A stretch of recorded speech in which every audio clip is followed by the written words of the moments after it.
Hello दोस्तों, स्वागत है आपका अपने YouTube channel academic as per. आज मैं आपके लिए स्ट्रेटोग्राफी के BGYCT 137 के बहुत इंपॉर्टेंट क्वेश्चंस लेकर आई हूँ। ये आपके लिए बहुत हेल्पफुल होंगे। चलिए स्टार्ट करते हैं। अब यहाँ पर क्वेश्चन किस फॉर्म में आएगा। सबसे पहली बात, ये जो सारे क्वेश्चंस होंगे 5 to 10 मार्क्स कैरी करेंगे। So let's start. Write short notes on the following. First short note बनाना है आपको किस पर, लिथोस्ट्रेटोग्राफी यूनिट्स पर। और सबसे पहले उसकी यूनिट्स पर जाने से पहले हम सबसे पहले पढ़ लेते हैं व्हाट इज़ द लिथोस्ट्रेटोग्राफी। लिथोस्ट्रेटोग्राफी होता क्या है। जो लिथोस्ट्रेटोग्राफी है वो दो वर्ड से मिलकर बना है, लिथो एंड स्ट्रेटम एंड ग्राफिया। जो लिथो है, लिथो का मतलब क्या है, रॉक टाइप, और स्ट्रेटम एंड ग्राफी का मीन्स क्या है, description of the all bodies. तो हम उनको क्या कह सकते हैं कि स्ट्रेटोग्राफी के ऐसा एलिमेंट जो किससे डील करता है, डिस्क्रिप्शन के साथ, डेफिनेशन के साथ, naming of the rocks on the earth based on their lithology and their stratigraphic relations. Hence the lithostratigraphy classification is primarily based on the rock types। अब rock types के basis पर इसका क्या होता है, इसका क्लासिफिकेशन होता है। इसी वजह से हम इसको क्या बोलते हैं, rock stratigraphy classification भी बोलते हैं। Now move to the next lithostratigraphic units। What are the lithostratigraphic units? सबसे पहले इसमें आता है आपका फॉर्मेशन। फॉर्मेशन क्या होती है, आपकी बेसिक यूनिट ऑफ लिथोस्ट्रेटोग्राफी होती है। देन जब बहुत सारे फॉर्मेशंस एक साथ मिल जाएंगे तो अब हम उसको क्या बोलेंगे, ग्रुप बोलेंगे। और जब बहुत सारे ग्रुप एक साथ मिल जाएंगे तो हम उनको क्या बोलेंगे, सुपर ग्रुप बोलेंगे। चलिए इनको वन बाय वन करके पढ़ लेते हैं। So now what is the formation. Formation क्या होता है, formation is the basic formal unit of the classification. हमने पढ़ लिया अभी जो इसकी फॉर्मेशन है। फॉर्मेशन क्या होगी, बिल्कुल बेसिक यूनिट होगी, ठीक है। फिर कहता है a formation is a homogeneous set of strata consisting of a distinct rock type और a set of rock types. अब जो फॉर्मेशन होगी उसमें क्या होगा, या तो एक ही टाइप का स्ट्रेटा होगा या फिर बहुत सारे अलग अलग डिफरेंट अलग अलग रॉक टाइप्स के क्या होने वाले, स्ट्रेटा होने वाले हैं। अभी लेटरली क्या होता है, ये कॉन्टीन्यूस होता है और इसकी जो थिकनेस है वो सफिशिएंट होनी चाहिए जिससे हम क्या कर सके, एक मैपेबल यूनिट को पढ़ सके। अब फर्स्ट यूनिट में इसको छोड़ दो, इसको फर्स्ट यूनिट वाला छोड़ दो आप। नेक्स्ट पर मूव करते हैं ग्रुप। ग्रुप की बात करते हैं। अब ग्रुप क्या होता है, ग्रुप होता है कॉम्बिनेशन ऑफ टू और more formation in which each formation has a common significant and diagnostic lithological properties. Now move to the next, super group. Super group में क्या होगा, यहाँ पर बहुत सारे ग्रुप्स और फॉर्मेशन क्या हो जाएंगे, कंबाइन हो जाएंगे, जिसकी वजह से क्या होगा, सिग्निफिकेंट हो जाएगा लिथोलॉजिकल प्रॉपर्टीज़ में, ये कॉमन हो जाता है। सुपर ग्रुप एक एग्जाम्पल देख लेते हैं। सुपर ग्रुप का एग्जाम्पल है गोंडवाना सुपर ग्रुप, एक एग्जाम्पल होता है इसका। Now move to the next question बनता है आपका यहाँ से, आपको यहाँ पर भी शॉर्ट नोट्स बोला जाएगा बायोस्ट्रेटोग्राफी और इसकी यूनिट्स पर। Now move to the biostratigraphy. अब जैसे कि आपको नाम से ही पता चल रहा होगा, बायो मीन्स क्या होगा, लाइफ, ठीक है, एंड स्ट्रेटम एंड ग्राफिया मीन्स वही डिस्क्रिप्शन ऑफ ऑल बॉडीज़। तो हम इसको किस तरह से डिफाइन कर सकते हैं, an element of stratigraphy that deals with the distribution of fossils. किसका डिस्ट्रीब्यूशन, फॉसिल्स का डिस्ट्रीब्यूशन किसी एक रॉक सीक्वेंस में और उसके ऑर्गेनाइजेशन में, इसको हम क्या बोलेंगे, इसको हम बायोस्ट्रेटोग्राफी बोलेंगे। Now move to the next. The basic principle of biostratigraphy is that the evolutionary changes in an organism are non-reversible। इसमें जो बायोस्ट्रेटोग्राफी का प्रिंसिपल है वो क्या है, बेसिक प्रिंसिपल, कि जो भी इवोल्यूशनरी चेंज आएंगे ऑर्गेनिज्म में वो नॉन रिवर्सिबल होते हैं, उनको हम रिवर्स नहीं कर सकते हैं। और there four fossils present during a time span are characteristics only of that particular time interval and cannot repeat or replicate at any other time। भाई देखो, अगर किसी भी एक इरा का या फिर किसी भी एक जनरेशन का कुछ भी आपको फॉसिल मिलता है तो वो अपने आप को रिपीट तो करता नहीं है, ना ही नॉन रिवर्सिबल होता है। तो बायोस्ट्रेटोग्राफी इसलिए बहुत इंपॉर्टेंट बन जाती है। Now move to the next. According based on the presence of characteristics fossils के बेसिस पर स्ट्रेटा को किस में डिवाइड कर रखा है, डिफरेंट बायोस्ट्रेटोग्राफिक जोन्स, या फिर जिनको हम क्या बोलते हैं, बायो जोन्स बोलते हैं। चलिए one by one bio zones भी पढ़ लेते हैं। सो हियर बायो जोन्स किस में होते हैं, आपके बायोस्ट्रेटोग्राफिक्स जो यूनिट है उसमें आपकी 4 यूनिट्स बनेंगी। फर्स्ट वन आती है आपकी रेंज जोन, नेक्स्ट आती है आपकी इंटरवल जोन, नेक्स्ट आती है आपकी असेंबलेज जोन आता है and abundance zone. Now move to the next. अब हम पढ़ेंगे one by one range zone. Range zone actually होता क्या है? So a range zone is based on the total range of the fossils from that is the span between its first appearance and final appearance. तो एक range zone में क्या होगा, ये total range होगी किसी एक फोसिल की, जिसमें क्या होगा, एक बिल्कुल जहाँ से वो ऑर्गेनिज्म दिखना शुरू हुआ और उसकी फाइनल अपीयरेंस तक, ठीक है। In a sequence when a particular fossils appears for the first time, the level marks the beginning of this zone। भाई कोई भी एक अगर आपको ऑर्गेनिज्म दिखाई दिया या फिर आपका कोई भी फॉसिल दिखाई दिया, फर्स्ट टाइम फॉसिल दिखाई दे, तो वो उसका क्या हो जाएगा, वो उसका बिगिनिंग हो जाएगा जोन का। फिर कहता है the zone ends at the level of its last presence for fixing a range zone.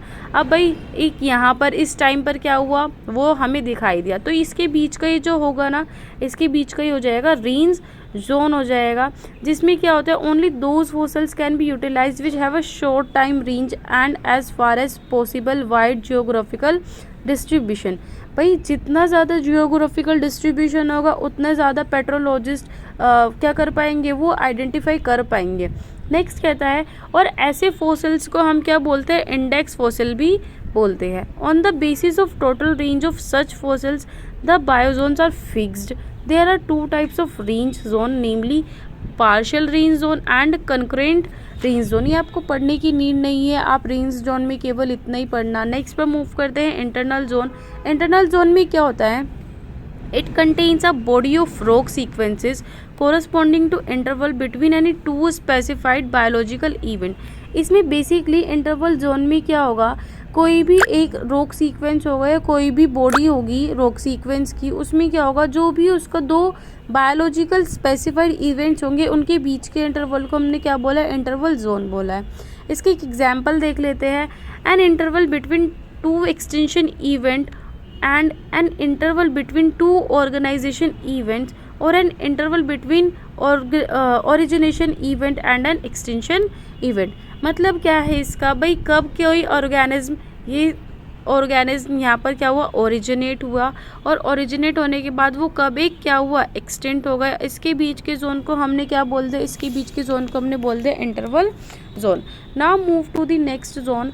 Next zone is assemblage zone. Assemblage zone में देख लेते हैं, इसको हम डिफाइन करते हैं सब bio zone characterized by the association of many fossil forms usually 3 और मोर। अब यहाँ पर बहुत ध्यान रखना, जो असेंबलेंस जोन होगा उसमें 3 या 3 से ज़्यादा होने वाली है, और आपको अब जो हमने फर्स्ट वन पढ़ा था, फर्स्ट वन में केवल 1 ही होगी, ठीक है। Now move to the next.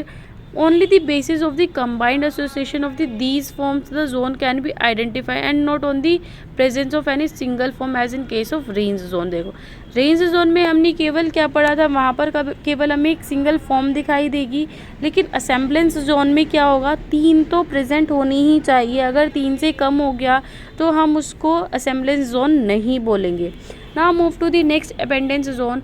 Abundance zone में क्या होता है, इसको डिफाइन करते हैं as a body of strata that contains a maximum population. भाई अबेंडेंस का मतलब ही क्या है, वहाँ पर क्या होने वाला है, वहाँ पर सफिशिएंट या फिर मैक्सिमम पॉपुलेशन होने वाली है एक या एक स्पीशीज़ के फॉसिल्स की। कुछ दूसरे वर्ड्स में कहे तो these species were at their acme और क्लाइमेक्स। ये यहाँ पर क्या होंगी, इस पीरियड में क्लाइमेक्स पर होंगी, अपने बिल्कुल पीक पॉइंट पर होंगी। और जो अबेंडेंस जोन होता है वो यूज़ किसके लिए होता है, लोकल क्लासिफिकेशन के लिए, and don't have wide spread application. इसकी इतनी कुछ खास एप्लीकेशन नहीं होती, केवल और केवल जब हमें लोकल क्लासिफिकेशन करना होता है then we use abundance zone. Now this type of classification is commonly used in oil industry. अब किस किस में इसका यूज़ होता है, ऑयल इंडस्ट्री में किस लिए होता है, classify local stratigraphic section in an oil field। Now move to the next question। Next question is what chronostratigraphy and its units। अब chronostratigraphy का मतलब क्या होता है, क्रोनो से मीन्स होता है टाइम, एंड ग्राफिया means description of all bodies. तो हम इसको किस तरह से बोल सकते हैं कि elements of stratigraphy that deals with the relative time relations and age of the rock bodies. भाई ऐसा रिलेशन ऐसी स्ट्रेटिग्राफी जिसमें आप रिलेटिव टाइम की रिलेशन की बात करो और एज की बात करो तो हम उनको क्या बोलेंगे, क्रोनोस्ट्रेटिग्राफी यूनिट्स बोलेंगे। इसीलिए हम क्या कहते हैं, Hence, chronostratigraphy classification is considered as the organization of the rocks into units on the basis of their age और time of origin। भाई इसका बेसिस ही क्या है, एज और टाइम है इसका ओरिजिन। अब क्रोनोस्ट्रेटिग्राफिक यूनिट्स की बात कर लेते हैं। फर्स्ट ऑफ ऑल आता है यहाँ पे सबसे आपकी बेसिक यूनिट होगी स्टेज, देन आएगी आपकी सीरीज, सिस्टम, इरेथ्रम एंड इनोथेम। ठीक है, वन बाय वन इनको भी पढ़ लेते हैं। So now move to the next stage. What is the stage? Stage क्या होता है, ये बेसिक और लोएस्ट रैंकिंग होती है क्रोनोस्ट्रेटिग्राफी यूनिट की। इसमें क्या होती है, जो सारी की सारी रॉक्स होती है वो फॉर्म होती है during a particular age. Its corresponding geochronological equivalent is age. अब जो जियोक्रोनिकल लॉजिक इक्विवेलेंट होगा उसमें स्टेज के इक्विवेलेंट ही होता है age. Now move to the next series. Series क्या होती है, ये क्रोनोस्ट्रेटिग्राफिक यूनिट रैंकिंग होती है अबव अ स्टेज।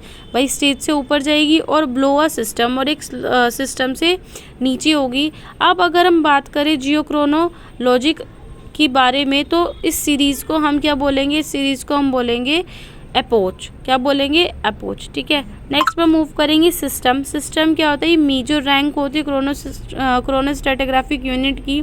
ये किसके ऊपर रहती है, सीरीज़ के ऊपर रहती है और इरेथ्रम के नीचे रहती है। इसका एग्जाम्पल है Triassic system. Now move to the erathem system. Erathem system क्या होगा, it consist of a group of system. इसमें बहुत सारे सिस्टम्स होने वाले हैं। इसके एग्जांपल देख लेते हैं।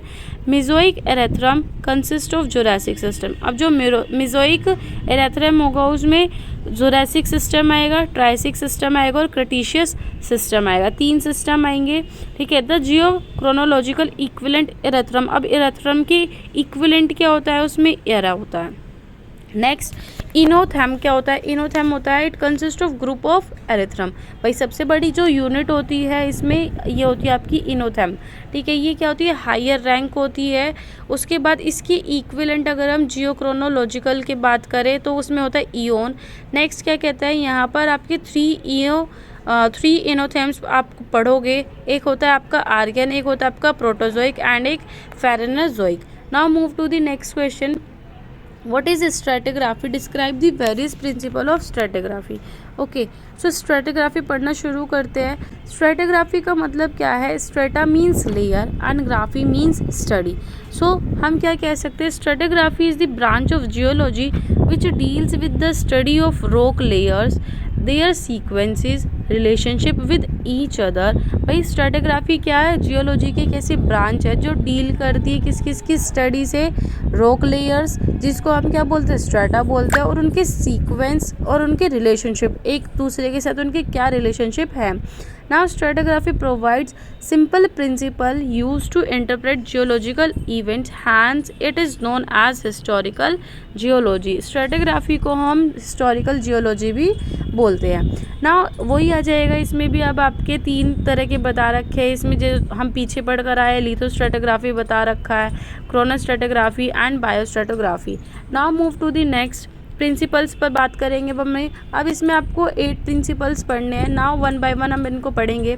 सो फर्स्ट वन आता है आपका principal of superposition.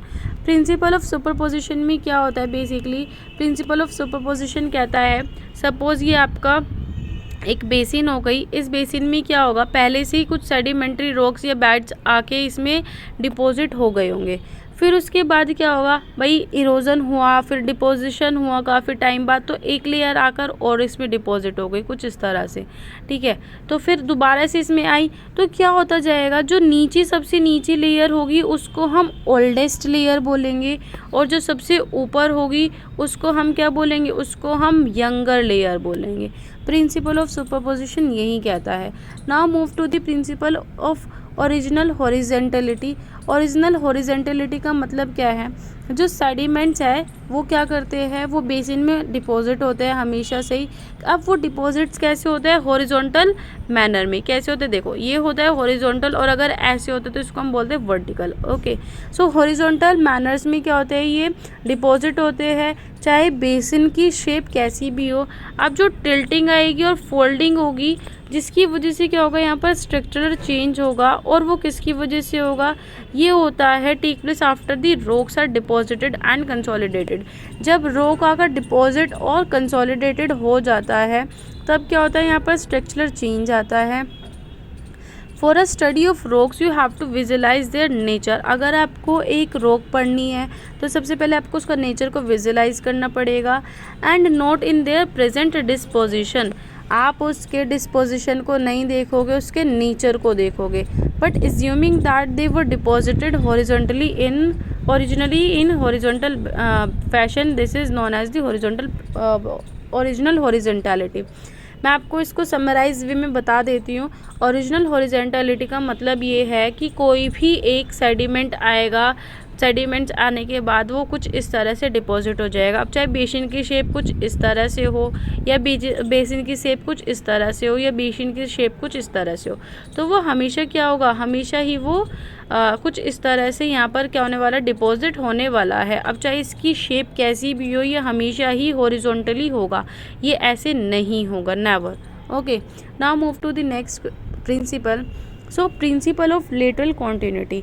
Principal of lateral continuity क्या कहता है, in a basin sediments are spread in all direction. भाई जो सेडिमेंट्स होते हैं वो क्या करते हैं, वो सब डायरेक्शंस में क्या हो जाते हैं, स्प्रेड हो जाते हैं जब डिस्पोजिशन होता है। लेकिन जब उनको ट्रेस किया जाता है तो वो क्या दिखाते हैं, वो लेटरल कॉन्टिन्यूटी दिखाते हैं। ये किसकी वजह से होता है, ये होता है जब इरोजन होता है किसके अलोंग, वैली के अलोंग, और क्या करता है, जो इरोजन होगा वो सेडिमेंट्स को होगा वैली के अलोंग, लेकिन ओरिजिनली क्या होंगे, ये डिपॉजिट होंगे कॉन्टिन्यूटी में, जिसकी वजह से क्या होगा, which extends up to limit the basin if sufficient amount of the sediment is available. ये बिल्कुल आपका मिलता जुलता है प्रिंसिपल ऑफ ओरिजिनल हॉरिजॉन्टैलिटी से, सेम इसमें यही आ जाएगा। नेक्स्ट मूव करेंगे principle of cross cutting relationship. अब इसमें क्या होता है, one geological feature cut any other rock, the feature has been cut is older, younger feature cut older feature.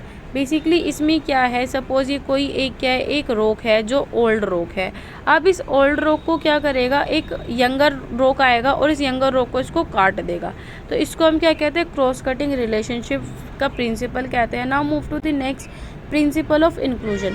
Principal of inclusion में क्या होगा, a rock layer containing inclusion must be younger than inclusion themselves.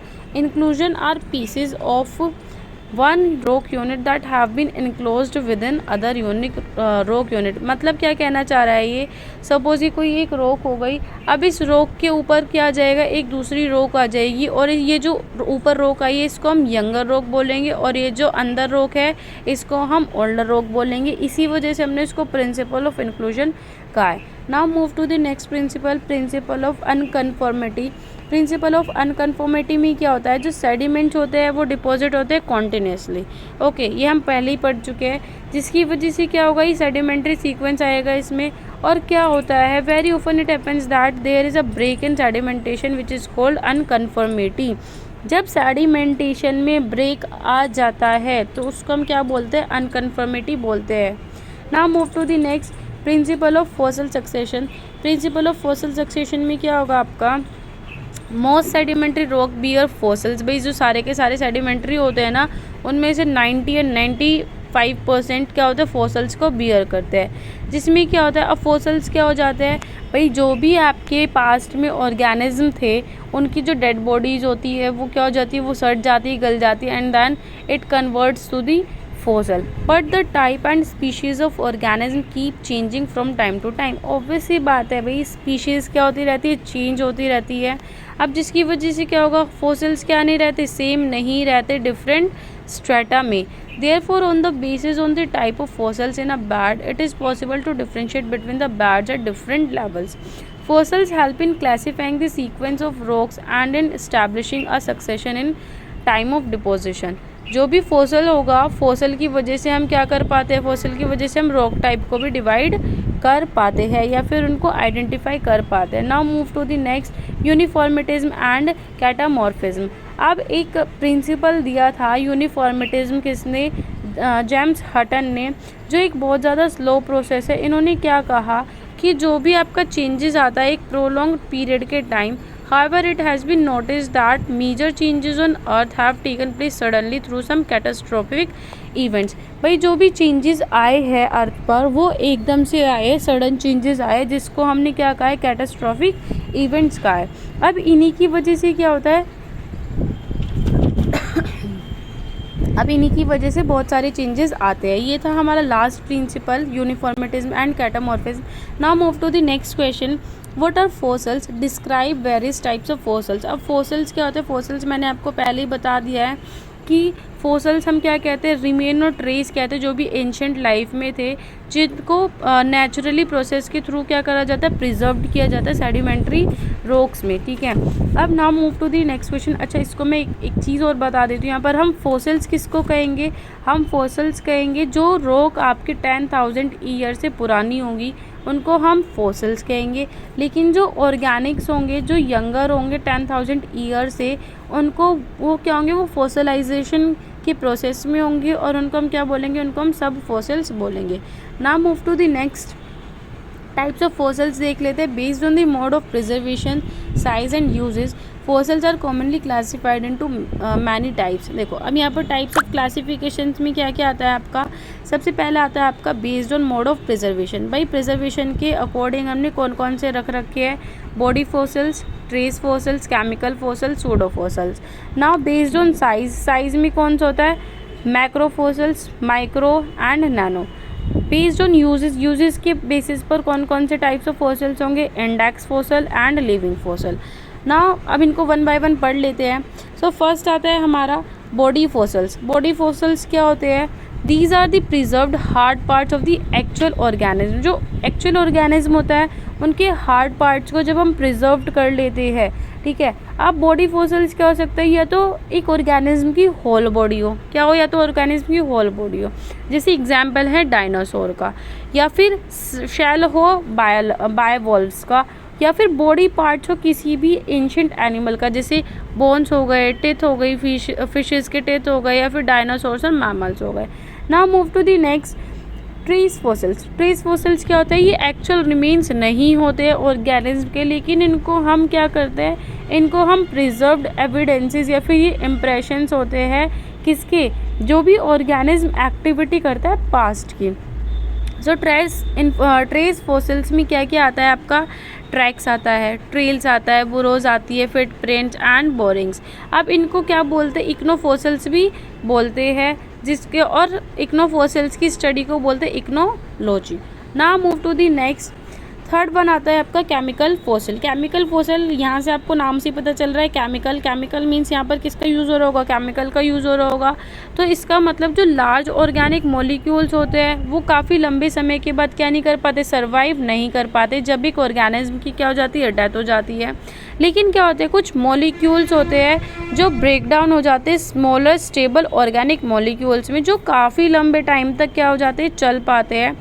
जैसे हमने क्या कहा, जो इसका example देख ले, तो जो एंशिएंट डीएनए वो क्या कर रखा है, प्रिजर्व्ड कर रखा है रॉक में, ठीक है। Next pseudo fossils. Pseudo fossil, यहाँ पर सूडो का मीन्स ही क्या होता है, फॉल्स। सूडो का मतलब क्या होता है, फॉल्स।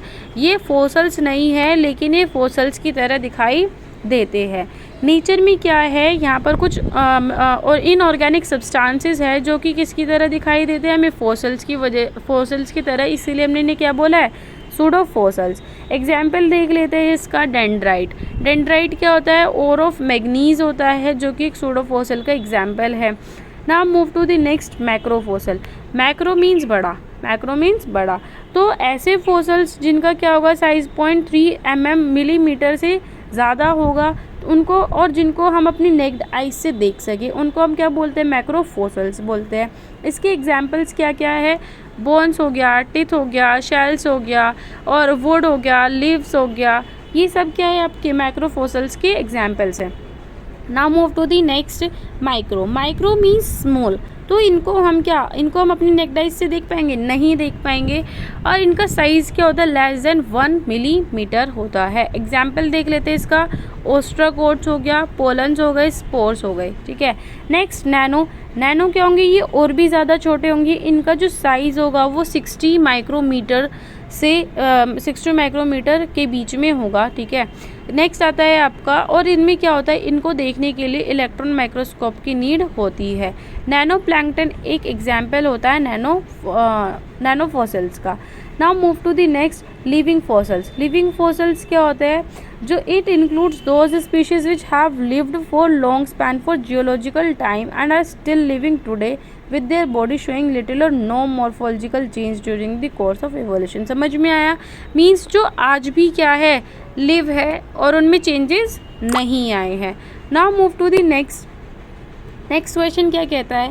नेक्स्ट क्वेश्चन कहता है भाई इम्पोर्टेंस क्या है जियोलॉजी में? हमने पढ़ लिया फॉसिल्स, ठीक है, इतने सारे हमने पढ़ लिया। हमने फॉसिल्स की डेफिनेशन पढ़ ली, टाइप्स ऑफ फॉसिल्स पढ़ लिए, बट नीड क्या है इसकी? इम्पोर्टेंस क्या है जियोलॉजी में?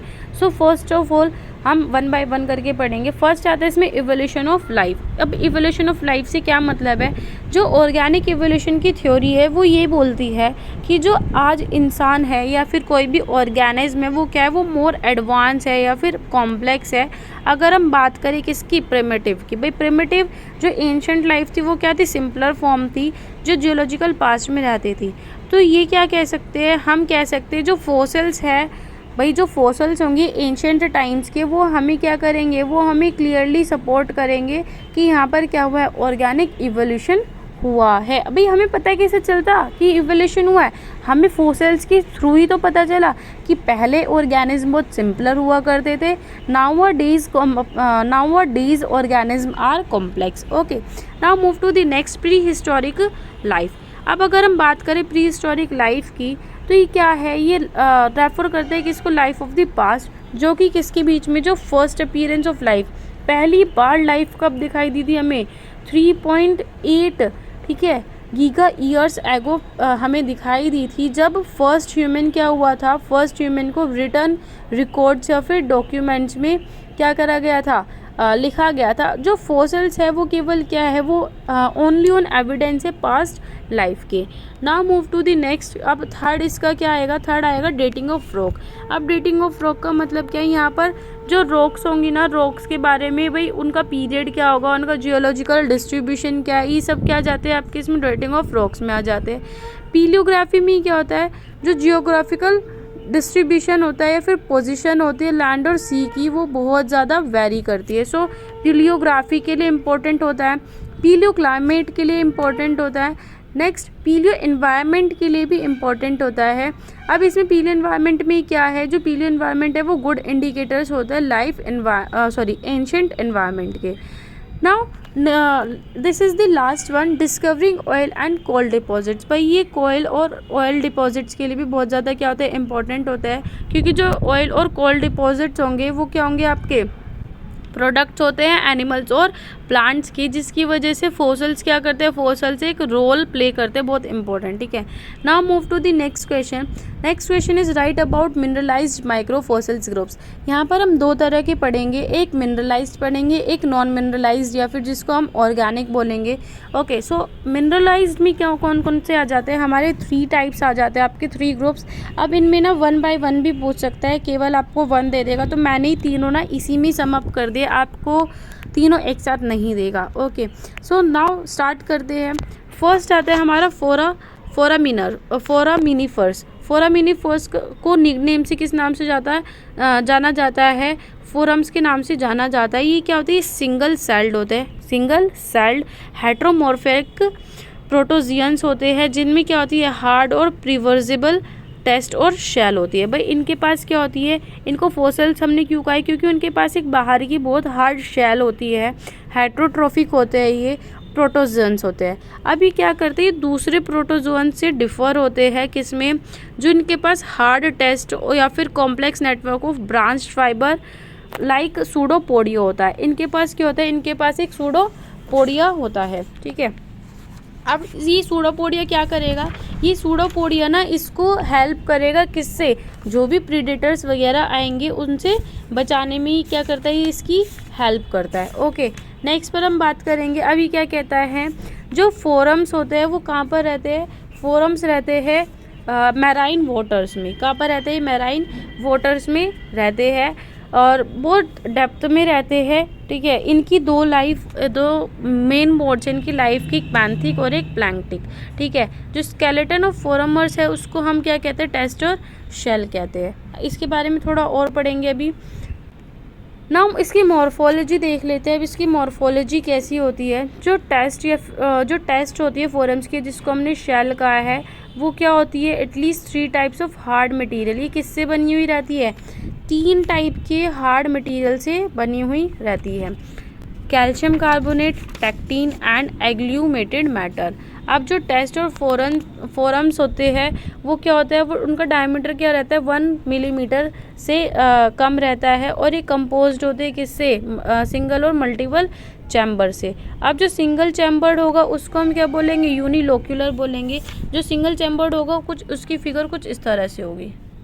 ठीक है, और जो मल्टीलोक्यूलर होगा, मल्टीलोक्यूलर में क्या होंगे, यहाँ पर एक से ज़्यादा क्या होने वाले, चैम्बर्स होने वाले हैं। तो मल्टीलोक्यूलर में कितने भी हो सकते हैं आपके, ये सब क्या है, ये सब आपके मल्टीलोक्यूलर है। Okay, now move to the next.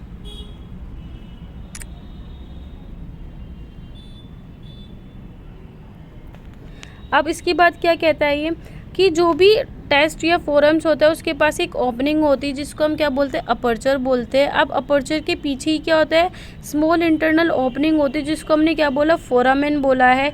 इसी वजह से इसका नाम क्या रखा गया, फोरामेन या फिर टेस्टिस रखा गया है। Now move to the next. अब हम इसकी मॉर्फोलॉजी हमने पढ़ ली है। नाउ अब हम इसकी जियोलॉजिकल रेंज पढ़ेंगे। इसकी जियोलॉजिकल, भाई ये कहाँ से कहाँ तक फैला हुआ है।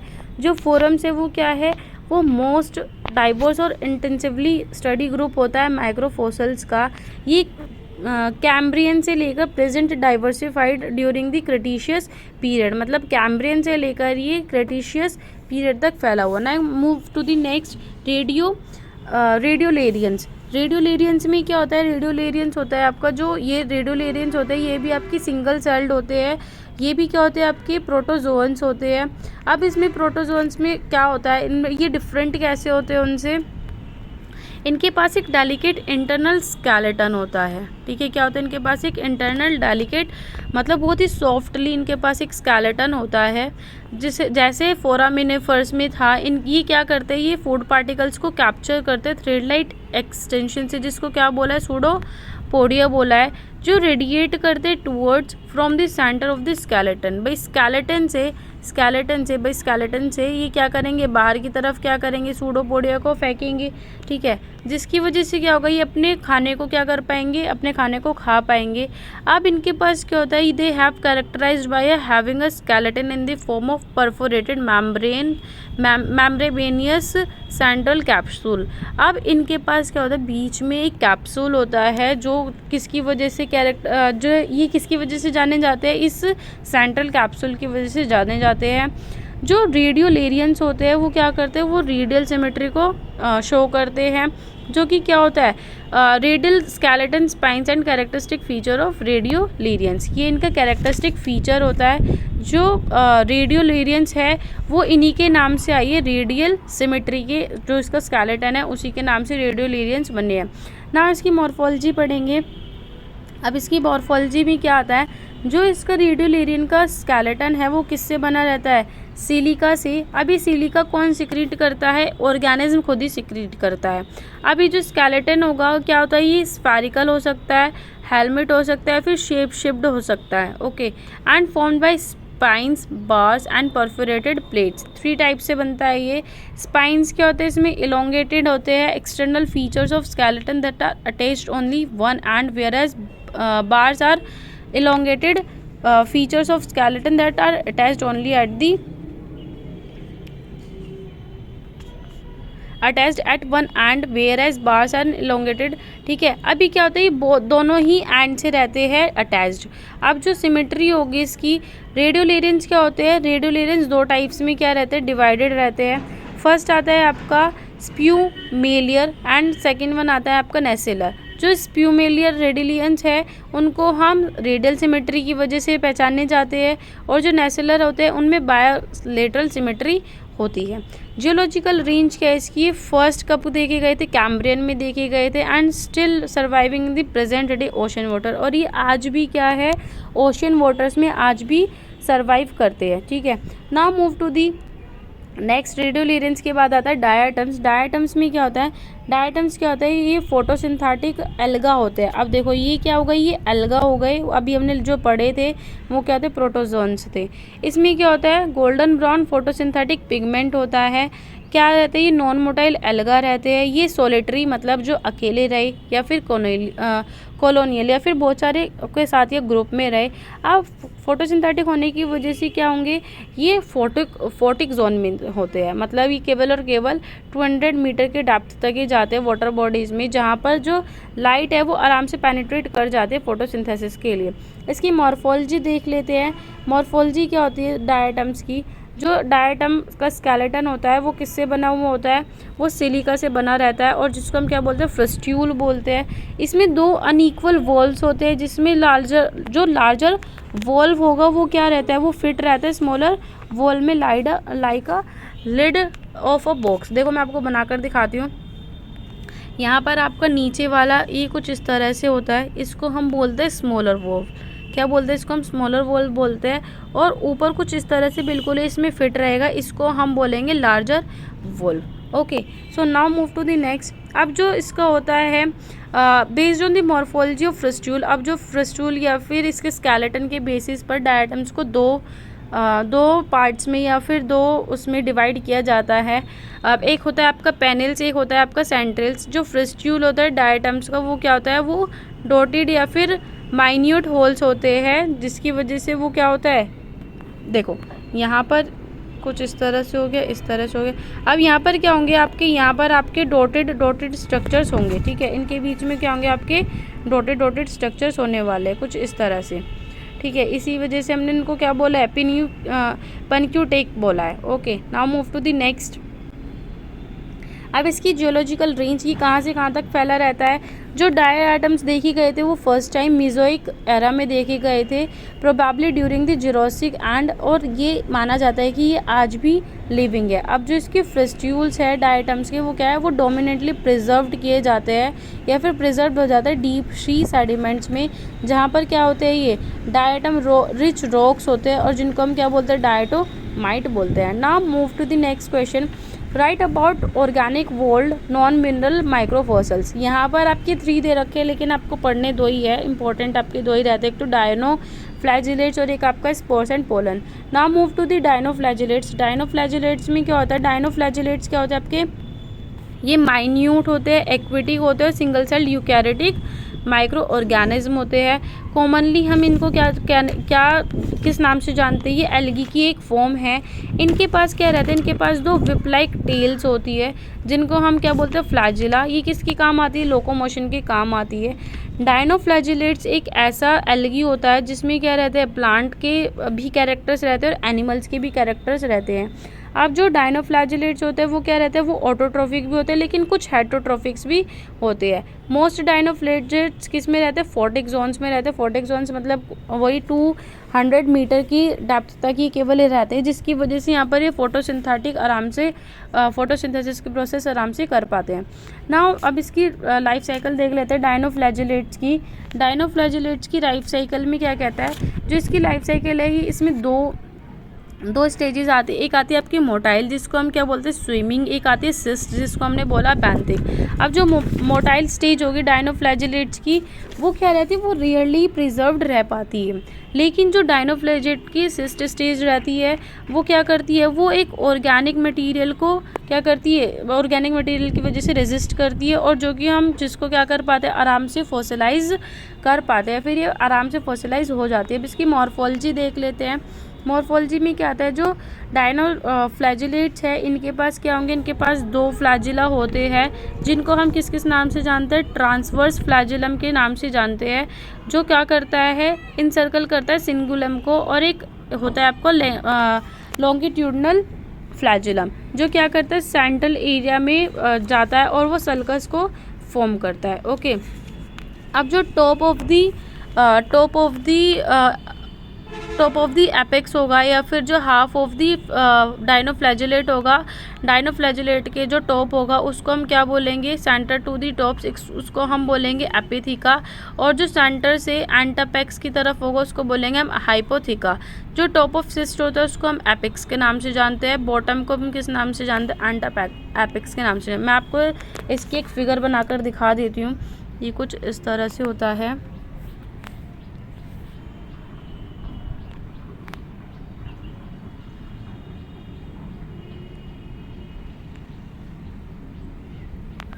ओके, आप देखो ये जो सेंटर से यहाँ पर, ये सेंटर से जो टॉप की तरफ, जो सेंटर से टॉप की तरफ होगा इसको हम बोलेंगे एपिथेका। क्या बोलेंगे इसको हम, एपिथेका बोलेंगे।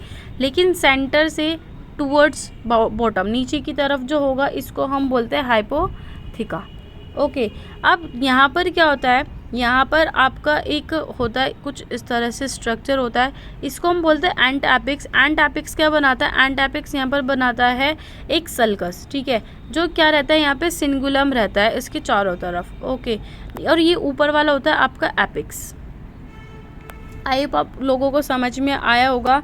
Now move to the next. Geological range कहाँ से कहाँ तक रहती है डाइनोफ्लैजुलेट्स की, ये पैलियोज़ोइक एरा से लेकर साइलूरियन तक रहते हैं और ये आज भी जिंदा है, लिविंग है। Now move to the spores and pollens. अब स्पोर्स और पोलन्स की बात करते हैं। स्पोर्स और पोलन्स हमें पता ही है कि रिप्रोडक्टिव पार्ट्स होते हैं किसके, साइकस प्लांट की, ठीक है। स्पोर्स क्या होते हैं, रिप्रोडक्टिव पार्ट होते हैं produce in the life cycle of the lower plant such as bryophyte.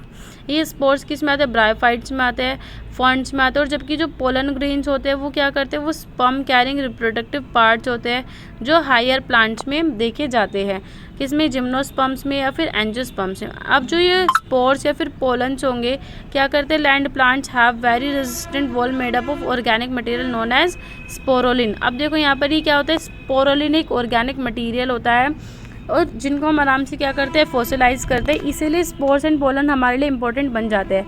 Morphology देख लेते हैं। मॉर्फोलॉजी में क्या आता है इसकी, मॉर्फोलॉजी में the morphology of spore is largely controlled by the division of the spore mother. देखो मैं आपको इसको एक फिगर से समझाने की कोशिश करती हूँ। यहाँ पर क्या होगा, यहाँ पर एक स्पोर मदर है, क्या है ये आपकी एक वेट,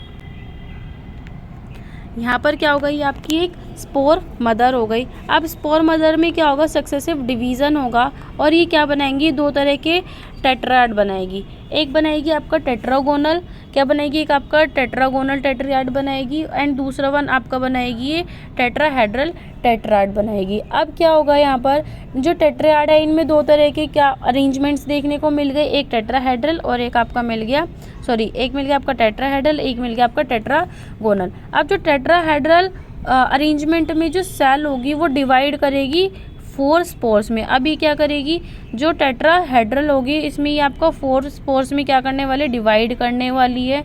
और ये जो चारों के चारे स्पोर्स होते हैं ये एक दूसरे के कांटेक्ट में आते हैं और ये एक वाई मार्क जैसा फेज बना लेते हैं कांटेक्ट एरिया पर। अब जब ये वाई देखो आपको दिख भी रहा होगा इसमें फिगर में, इस फिगर में ये क्या बनाते हैं, कुछ इस तरह से वाई शेप का मार्क बना लेते हैं। ओके, अब वाई शेप का मार्क बनाने के बाद क्या करेंगे, वाई शेप का मार्क बनाने की वजह से क्या शो करने वाले ही, रेडियल सिमेट्री को शो करेंगे। इसी वजह से हमने इसे क्या बोला है, ट्राइलेट स्पोर्स बोला है।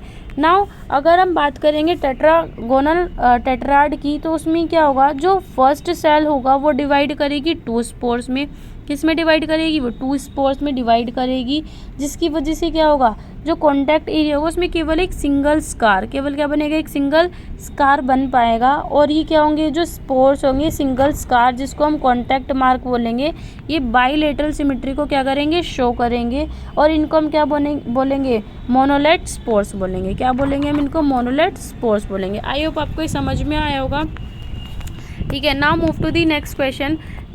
इसकी जियोलॉजिकल रेंज पढ़ लेते हैं। अब जो सबसे पहले देखा गया था स्पोर्स, वो किस में देखे गए थे, साइलूरियन रॉक्स में देखे गए थे। और जो पोलन्स देखे गए थे, pollen are known from the rocks of Devonian. ठीक है, अब इनमें क्या होता है, ये आज भी प्रेजेंट डे में प्रेजेंट होते हैं। Now morphology of a nautiloid shell. अब न्यूटेलॉइड शेल की मॉर्फोलॉजी पढ़ लेते हैं। जो न्यूटेलॉइड्स है, देखो यहाँ पर मैं आपको एक बहुत इंपॉर्टेंट चीज़ बता देती हूँ। न्यूटेलॉइड सिफेलोपोड जो मॉलस्क होता है उसमें से एक है। अब या तो आपसे न्यूटेलॉइड्स पूछ ले, फिर आपसे एमिनोइड्स पूछ ले, दोनों की मॉर्फोलॉजी सेम होती है, कुछ ही टर्म्स डिफरेंट होती है।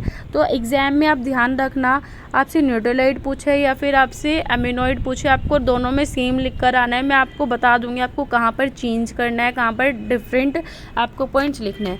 Now start the morphology of nautiloids. सो न्यूटेलॉइड्स में क्या कहता है, ये लार्ज या फिर डाइवर्स ग्रुप होते हैं सिफेलोपोड्स के। ये न्यूटेलॉइड की सब क्लास होती है, मैराइन होते हैं ये, और पहली बार कहाँ देखे गए थे, कैम्ब्रियन में देखे गए थे, जिसको हम क्या बोलते हैं, एंसेस्ट्रल स्टॉक बोलते हैं, जिनकी वजह से क्या होता है, ये सारे के सारे सिफेलोपोड्स इवॉल्व हुए।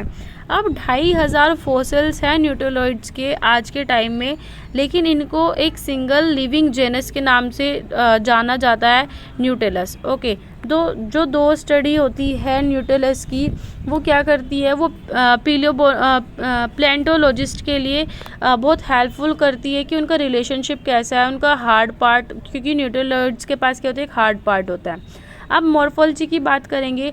न्यूटेलॉइड्स के पास क्या होता है, एक चैम्बर्ड स्केलेटन शेल होती है, जो कि क्या करती है, जो कि एक आर्गेनोइड से मिलकर बनती है। ठीक है, अभी क्या होता है, आर्गेनोइड एक मिनरल होता है कैल्शियम कार्बोनेट का। अब इसमें क्या होता है, ये एक होलो कोन ट्यूब होती है, जिसमें क्या होता है, आपके दो मेन पार्ट्स होते हैं। एक तो हो गया आपका बॉडी, और एक बॉडी को जिसके हमने बोलते हैं लिविंग चैम्बर। एक होता है आपका फ्रेगमोकोन, जिसमें क्या होगा, बाकी का बचा हुआ होगा। अब जो ये ओपन होगा वो क्या होगा, वो लार्जर एंड से होगा, और क्लोज्ड होगा स्मॉलर एंड से होगा।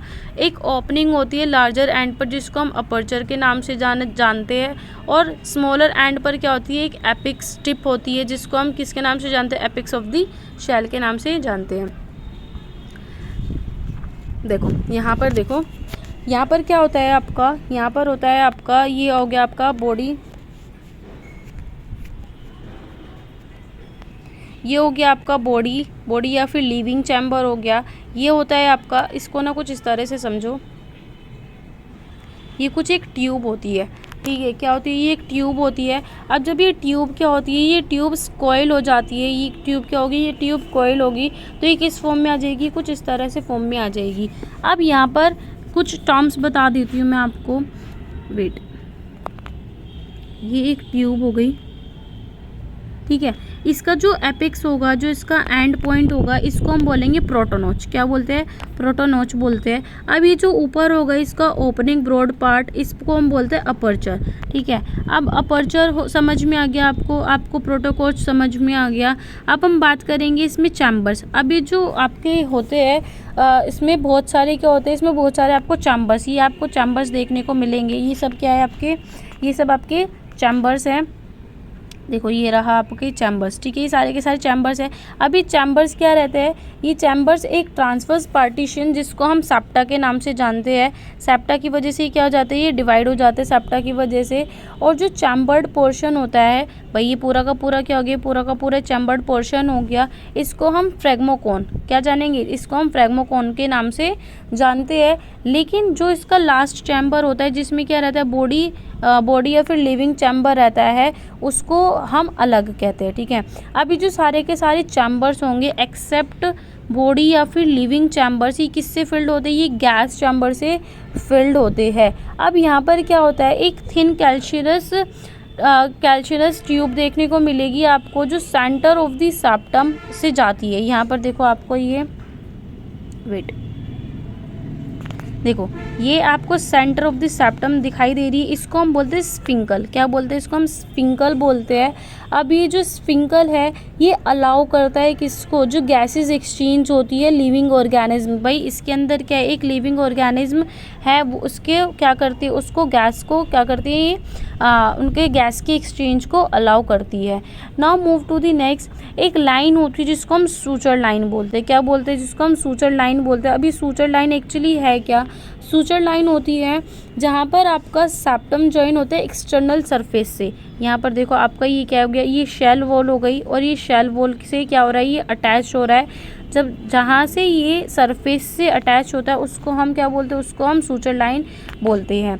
ठीक है, अब ये जो सूचर लाइन है न्यूक्लियोइड्स में, जो सूचर लाइन्स है वो क्या होती है, वो या तो स्ट्रेट हो सकती है या फिर वो कर्व्ड हो सकती है। Simple suture line of nucleoids को हम क्या बोलते हैं, न्यूक्लियोइड सूचर बोलते हैं। अब यहाँ पर क्या होता है, एक न्यूक्लियोइड में एक एडिशनल स्केलेटन मटेरियल होता है बॉटम चैम्बर पर। कहाँ पर, आपका बॉटम चैम्बर पर एक आपका क्या होगा, आपका एक एडिशनल स्केलेटन मटेरियल होगा जिसको हम क्या बोलेंगे, कैम्ब्रल डिपॉजिट के नाम से जानते हैं। अब ये कैम्ब्रल डिपॉजिट क्या करता है, ये एनिमल को ना अपने ओरिएंटेशन में एक साथ रखने में हेल्प करता है, जिसकी वजह से मैराइन वाटर्स में आराम से रह पाते हैं। अगर ये नहीं होगा तो डिफ़िकल्ट हो जाएगा इसको इसकी राइट पोजीशन में रखना। अब इसकी की मॉर्फोलॉजिकल फीचर्स क्या होते हैं, भाई इसकी की मॉर्फोलॉजिकल फीचर्स क्या है जिसकी वजह से हम इसको जानेंगे। इसमें होता है आपका की मॉर्फोलॉजिकल फीचर्स में एक आपका क्या होगा, बॉडी चैम्बर होगा, फ्रेगमोकॉन होगा, सेप्टा होगा, अपर्चर होगा, स्फिंगल सूचर, सेप्टल नेक कनेक्टिंग रिंग्स, वॉल्स और कैम्ब्रल डिपॉजिट्स होगा। ठीक है, अब एमिनोइड्स ही किस तरह से डिफरेंट है वो देख लेते हैं। What is the difference between nucleoids and ammonoids. सो इनमें फीचर्स कौन कौन से आ गए। फर्स्ट आता है कोइलिंग। अब न्यूक्लियोइड्स में कोइलिंग क्या होती है, या तो स्ट्रेट होगी या फिर स्पाइरल होगी, लेकिन आपको जो एमिनोइड्स है उसमें आपको यूजुअली स्पाइरल ही देखने को मिलेगी। स्फिंकल पोजीशन कैसी रहती है इसमें, ये सेंट्रल जाती है थ्रू दी सेप्टा, लेकिन यहाँ पर ventral margin of the septa जाएगी। सूचर लाइन कैसी होती है, इसमें सिंपल होती है लेकिन इसमें कॉम्प्लेक्स होती है, और कॉम्प्लेक्स में भी 3 टाइप्स की होती है। एक होती है आपकी गोनियाटिक, सीरिएटिक और एमिनोटिक सूचर लाइन। सेप्टा में क्या होता है, आपका सेप्टा में सिंपल होता है फिर कॉम्प्लेक्स होता है। नेपचर ऑफ सेप्टल नेक्स कैसी होगी, सेप्टल नेक्स किसके बीच में रहती है, lies on the convex side of each septum and is projected towards the apex. लेकिन अगर हम यहाँ पर बात करेंगे तो जो सेप्टल नेक्स होगी वो क्या होगी, वो डायरेक्टेड होती है towards the aperture of the shell. I hope आपको डिफरेंस समझ में आएगा। Now move to the next question which is the last question of this video बहुत लंबा हो जाएगा। आई होप आप लोगों को समझ में आया होगा दोस्तों। ठीक है, इसमें अब हम बात करेंगे इसके शॉर्ट नोट्स बनाने ग्लोसोप्टेरस पर, वर्टिब्रा पर, विलियम्सोनिया पर, टिलोफाइलम पर। सो 1 बाय 1 करके पढ़ेंगे।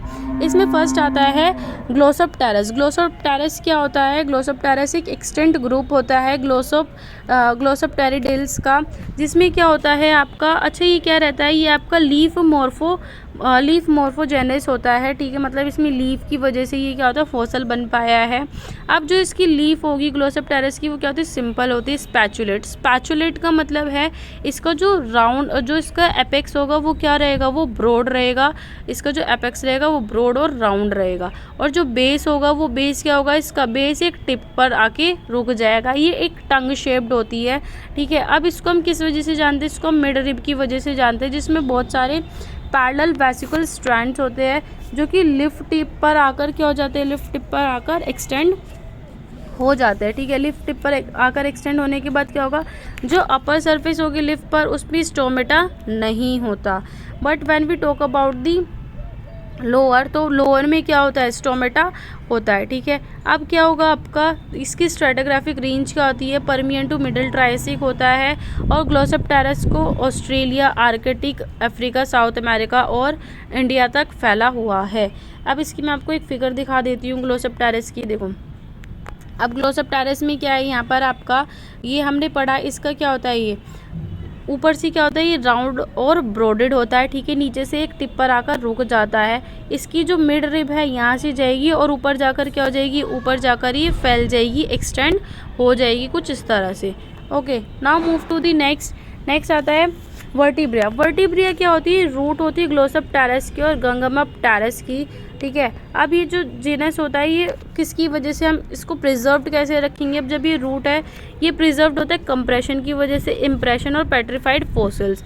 अब जो इसकी फॉर्म होती है वो मीडियन रिज या फिर डिप्रेशन बनाते हैं रेक्टेंगुलर लेटरल सेगमेंट से जो इसके दोनों साइड्स में प्रेजेंट होती है और ये कैसी अपीयरेंस देती है, ये वर्टिब्रल कॉलम जैसे वर्टिब्रेट्स में होता है उसके जैसी अपीयरेंस देती है। अब इसका स्ट्रेटिग्राफिक रेंज कहाँ से कहाँ तक है, अपर कार्बोनिफेरस से मिडिल ट्राइएसिक तक है। डिस्ट्रीब्यूशन इसका ऑस्ट्रेलिया कहाँ तक फैला है, ऑस्ट्रेलिया में, एंटार्क्टिका में, अफ्रीका, साउथ अमेरिका और इंडिया में। इसकी एक पिक्चर दिखा देती हूँ। देखो ये क्या है, बीच में एक मिडल रिज हो गई, बीच में क्या हो गई, एक मिडल रिज हो गई और इसके क्या होता है, ये लेटरल सेगमेंट्स होते हैं जो क्या रहते हैं, ये स्लाइटली ऑल्टरनेट्स होते हैं, ये रूट होती है। नेक्स्ट विलियमसोनिया। विलियमसोनिया में क्या होता है, ये स्मॉल ट्री होता है, 2 मीटर टॉल होता है, जिसमें क्या होता है क्राउन ऑफ पिनेट लीव्स। इसके एपेक्स पर क्या होगी, बहुत सारी पिनेट लीव्स होती है। इसके ट्रंक पर एक स्कार होता है जिसको ये माना जाता है कि पहले जो इसकी पोजीशन थी वो स्केली हेलिकली और स्केली और हेलिकली अरेंज लीव्स थी इसके ऊपर। अब इसके जो रिप्रोडक्टिव ऑर्गन्स होते हैं स्पोरेंजिया, वो क्या करते हैं, वो लीव बेस जो इसके ट्रंक होती है वहाँ पर बॉन्ड होते हैं। ये सिलेंडर ब्रांचिंग स्टेम होता है। लीव्स इसमें क्या रहती है, सेपरेटेड रहती है। अब जो मिनरलाइज्ड रिमेन्स होते हैं विलियमसोनिया के, वो क्या देखे गए, वो जुरासिक ऑफ इंडिया में देखे गए। सो इसकी स्ट्रेटिग्राफिक रेंज क्या बनेगी, जुरासिक टू क्रेटेशियस, और इसका डिस्ट्रीब्यूशन क्या होगा, Europe, north America, south America and India. ये आप देख सकते हो, ठीक है। नेक्स्ट आता है Ptilophyllum which is the last topic. Ptilophyllum क्या होता है, एक लीफ जेनस होता है ये भी। अब ये क्या होगा, इसकी लीफ क्या होती है, इसकी लीफ कंपाउंड होती है एंड इसमें क्या होता है, वाइड रैचेस होते हैं, जिसमें क्या होता है लैंसोलेट पिन्यूल्स मिलेंगे आपको एंटायर मार्जिन पर। जो पिन्यूल्स होते हैं वो अटैच होते हैं अपर सरफेस ऑफ राइकस से ओब्लिकली। जो पिन्यूल्स होते हैं वो असिमेट्रिकली अलाइंड होते हैं दोनों साइड्स पर, जिसकी वजह से क्या होता है, इसका ब्रॉड बेस होता है।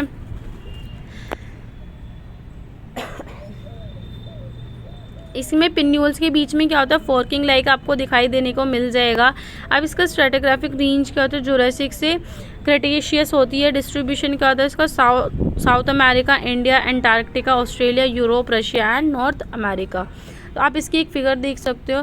आज के लिए दोस्तों इतना ही। अगर आपको वीडियो अच्छा लगा हो तो लाइक करना, सब्सक्राइब करना और अपने ज़्यादा से ज़्यादा दोस्तों की हेल्प करना इस वीडियो को शेयर करके। थैंक यू वेरी मच दोस्तों। मैं मिलूँगी आपको नेक्स्ट वीडियो में इसी तरह से बहुत सारे क्वेश्चंस के साथ।